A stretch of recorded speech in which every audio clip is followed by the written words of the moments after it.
Hi hello friends, இன்னைக்கு நம்ம இந்த வீடியோவில் நம்ம ஐஸ்வர்யா ரஜினிகாந்த் டைரக்ஷனில் நம்ம ரஜினிகாந்த் அதுக்கப்புறமா நம்ம விஷ்ணு விஷால் விக்ராந்த் நடிச்சு ரீசெண்டாக தேட்டரில் ரிலீஸ் ஆன லால் சலாம் படத்துடைய அப்டேட்டை பற்றி தான் பார்க்க போகிறோம். ஒரு மிகப்பெரிய எதிர்பார்ப்பு இந்த லால் சலாம் படத்து மேலே இருந்தது. ஆனால் நம்ம எதிர்பார்த்த அளவுக்கு இந்த படத்தில் ஒன்றுமே இல்லை அப்படின்றது ஒரு மிகப்பெரிய ஏமாற்றமாக போயிருச்சு. படத்தை பார்த்தா யாருக்குமே இந்த படம் சுத்தமாக பிடிக்கவே இல்லை. ஒரு மிகப்பெரிய டிசாஸ்டர் இந்த லால் சலாம் படத்துக்கு கிடச்சிருக்கு. நீங்கள் யாருனாச்சும் இந்த லால் சலாம் படத்தை பார்த்துருந்தா உங்களுக்கு எப்படி இருந்துச்சு அப்படின்றத கீழே மறக்காம கமெண்ட் பண்ணுங்க. இப்போ இந்த லால் சலாம் எப்போ ஓடிடியில் ப்ரீமியர் ஆகும் அப்படின்னு சொல்லிட்டு ஒரு சில பேர் வெயிட் பண்ணிக்கிட்டு இருப்பீங்க. இந்த படத்துடைய டிஜிட்டல் ரைட்ஸை நம்ம நெட்ஃப்ளிக்ஸ் தான் வாங்கியிருக்கிறதா சொல்லியிருந்தாங்க. கூடி சீக்கிரம் இந்த லால் சலாம் நெட்ஃப்ளிக்ஸில் ப்ரீமியர் ஆகும் அப்படின்ற மாதிரி நம்ம எல்லாருமே வெயிட் பண்ணிக்கிட்டு இருந்தோம். ஆனால் இப்போ வரைக்குமே இந்த லால் சலாம் நெட்ஃப்ளிக்ஸில் ப்ரீமியர் ஆகவே இல்லை. அதுக்கப்புறமா இன்னொரு விதமான ஒரு அப்டேட்டுமே வந்திருந்தது. இந்த லால் சலாம் படத்தை டைரெக்டாக டெலிவிஷன் ப்ரீமியராக கொண்டு வந்துட்டு அதுக்கப்புறமா அந்த படத்தை சன்னெக்ஸில் ப்ரீமியர் பண்ண போகிறாங்க அப்படின்ற மாதிரி ஒரு அப்டேட்ஸ் எல்லாமே வந்திருந்தது. அதையுமே நம்ம போன வீடியோவில் சொல்லியிருந்தோம். கண்டிப்பாக நீங்கள் எல்லாருமே அதை பார்த்துருப்பீங்க. இப்போ அதுக்கப்புறமா இன்னொரு விதமான ஒரு அப்டேட்டுமே வந்திருக்கு. இந்த லால் சலாம் படத்தை டைரெக்டாக சன் டிவியில் டெலிவிஷன் ப்ரீமியராக கொண்டு வரதுக்கு முன்னாடியவும் இந்த படத்தை ஓடிடியில் ப்ரீமியர் பண்ணிடுவாங்க அப்படின்ற மாதிரியும் இன்னொரு விதமான ஒரு அப்டேட்ஸுமே வந்திருக்கு.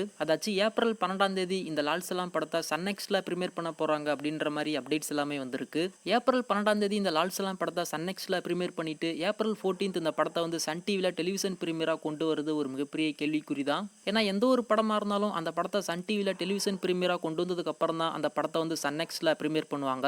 அப்படி இருக்கும்போது இந்த லால் சலாம் படத்தை டெலிவிஷன் ப்ரீமியராக கொண்டு வரதுக்கு முன்னாடியவும் எப்படி இந்த படத்தை ஓடிடியில் கொண்டு வருவாங்க அப்படின்றதான் ஒரு கேள்விக்குறியா இருக்கு. ஸோ ஏதோ ஒன்று இந்த லால் சலாம் ஏப்ரல் 12 சன்னெக்ஸில் ப்ரீமியர் ஆக போகுது அப்படின்ற மாதிரி அப்டேட்ஸ் எல்லாமே கிடைச்சிருக்கு.